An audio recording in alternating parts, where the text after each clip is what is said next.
Quand on est petit, on veut souvent être pompier ou vétérinaire. Notre invitée n'a pas voulu choisir. Passionnée par les animaux sauvages, elle s'est spécialisée dans les cygnes tuberculés, un oiseau emblématique d'Annecy dont l'espèce est pourtant menacée sur le lac. Mélanie Lacombe va nous en parler.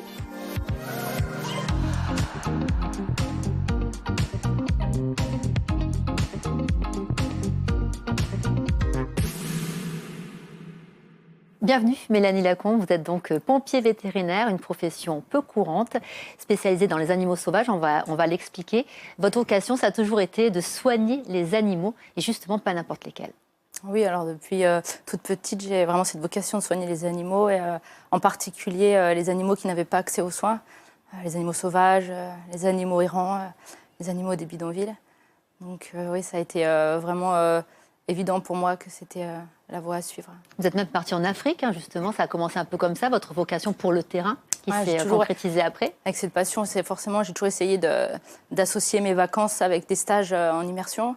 J'ai eu la chance de partir en Australie quelques mois, travailler dans un hôpital de faune sauvage, également en Afrique du Sud, où on faisait des campagnes de stérilisation et de vaccination pour les animaux des bidonvilles. Aussi avec ma meilleure amie au Kenya, on a vécu une aventure folle, on a soigné... c'était très précaire, mais c'est vrai qu'on a eu la chance de soigner des éléphants, des lions, des girafes, des rhinocéros. Voilà, c'était le rêve d'un peu tous les vétérinaires. C'est comme ça que quelques années après, vous avez décidé d'intégrer les pompiers, justement parce que vous aviez cette envie d'aider les animaux, mais aussi cette envie de terrain, j'imagine. Voilà, c'est vrai qu'après, quand on commence à travailler, on n'a pas forcément le temps de partir en mission si loin, si longtemps. Du coup, j'ai commencé à m'engager dans différentes associations. Il faut savoir qu'il faut des autorisations pour soigner la faune sauvage. Donc, il n'y a pas énormément de solutions. C'est soit on intègre un centre de soins pour la faune sauvage, soit on intègre le corps des pompiers. Donc, moi, voilà, j'ai fait les deux pour pouvoir être pleinement active là-dedans. Quel type d'intervention s'agit-il ? De quel type pour les pompiers? Alors, il faut savoir qu'on a quand même un de nos rôles principaux, c'est aussi de former les pompiers animaliers. Donc, on a vraiment un rôle de formateur. Du coup, la plupart du temps, ils sont complètement autonomes sur les interventions animalières. Nous, on agit quand l'animal a besoin de soins, quand c'est un animal blessé ou quand il y a besoin d'unité anesthésie. Donc, on vous a vu d'ailleurs tirer, donc je précise que c'est l'anesthésie, oui. Voilà, donc au fusil hypodermique, le but c'est de neutraliser un animal qui est en danger ou qui met en danger la population. Donc on l'anesthésie et puis après on lui donne les premiers soins ou on le place en refuge quand il y a besoin ou des fois on va juste le relâcher dans son milieu. Qu'est-ce qui a fait que vous êtes attaché au fil du temps et des interventions aux cygnes du lac d'Annecy ? Qu'est-ce qui vous attache à cet animal ? Je ne suis pas spécialement plus attachée aux cygnes qu'aux autres. Moi, je les aime tous, du moineau domestique au gypaète barbu. Mais c'est vrai que dans le bassin annécien, le cygne est vraiment très vulnérable du fait de l'urbanisation et de tout l'envahissement de son territoire par l'être humain. Donc, je trouvais que c'était juste de mettre mon énergie dans la protection de cet animal.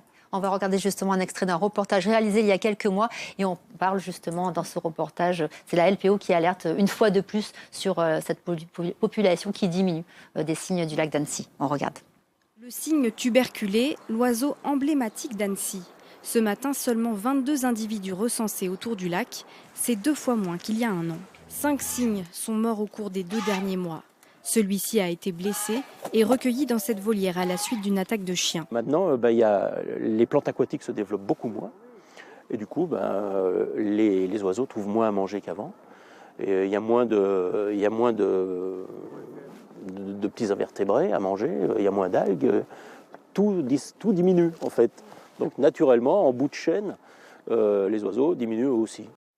Ce qui est fou, s'agissant des cygnes du lac d'Annecy, c'est que leur espèce n'est pas menacée ailleurs. C'est vraiment sur le lac. Ouais, c'est très particulier au lac d'Annecy. Sur les autres lacs des environs, il n'y a aucun souci. Les populations sont stables. À Annecy, le problème, c'est qu'en effet, il y a tous ces phénomènes anthropiques. Donc, le réchauffement climatique, ça, on l'entend bien, qui a diminué les ressources alimentaires, qui fait que le cygne souvent sort du lac. Il ne va pâturer sur le paquier, notamment. L'herbe n'est pas du tout adaptée. Elle est adaptée pour résister au piétinement, mais quand le cygne il l'avale, il va faire des espèces qu'on appelle les phytobézoaires, donc des agglomérats d'herbe et de terre dans sa bouche, qui fait qu'il a du mal après à se nourrir normalement. Il y a toujours aussi tout l'aménagement des berges, l'urbanisation. Les roseaux aussi. Voilà, tout ça qui vraiment empiète sur leur territoire et qui réduit de beaucoup les sites de nidification. Et puis c'est ça qui est important. Il faudrait que les naissances compensent les pertes.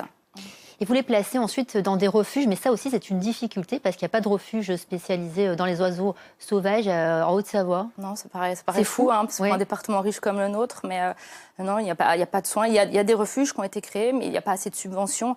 Les collectivités ne mettent pas assez d'argent voilà, pour leur maintien. Mais heureusement, on peut compter sur nos voisins. En Savoie, il y a le Tétra Libre qui permet de les accueillir. Ou des fois, on se tourne vers la Suisse avec le COR, le Centre ornithologique de réadaptation, ou le CERER, le Centre de récupération des rapaces. Le problème, c'est qu'en ce moment, avec tous les phénomènes, l'épidémie de grippe aviaire, plus personne ne veut prendre le risque d'accueillir d'animaux aquatiques. Du coup, on se retrouve avec 2 cygnes, des fois chez soi, le dimanche soir à 22h. Et puis, c'est particulier, c'est toujours... voilà, il faut trouver... C'est toujours le système D, il faut se débrouiller. Alors, vous parliez des pouvoirs publics. Est-ce que vous avez le sentiment qu'ils se sont emparés de ce problème, du sort du cygne du lac d'Annecy?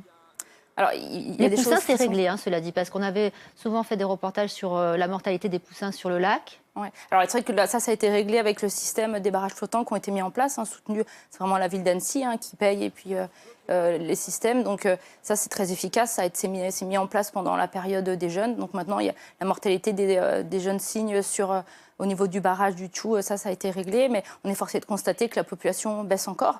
Donc, il faudrait mettre en œuvre des choses pour pouvoir inverser la tendance. Recréer des réserves, peut-être comme sur le système de celle du bout du lac, des réserves naturelles. Mais elle est assez grande pour accueillir un couple, mais il en faudrait 3 ou 4 comme ça sur le lac pour qu'on puisse compenser les pertes.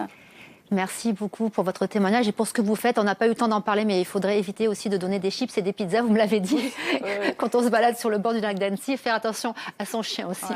Voilà, j'ai bien résumé. Merci beaucoup pour votre témoignage. On reste ensemble pour la suite de vos programmes régionaux sur France 3. À très vite.